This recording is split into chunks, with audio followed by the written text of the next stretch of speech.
So take off the plate and screw.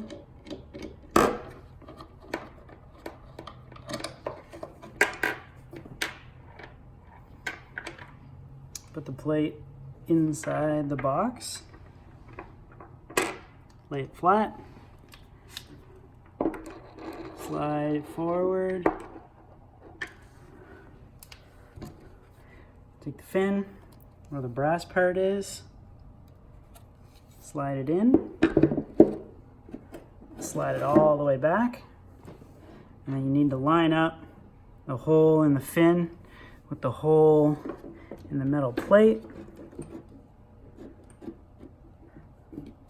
Once it's lined up, tighten the screw, make sure it starts to thread into the plate. Tighten it with a screwdriver. There you go.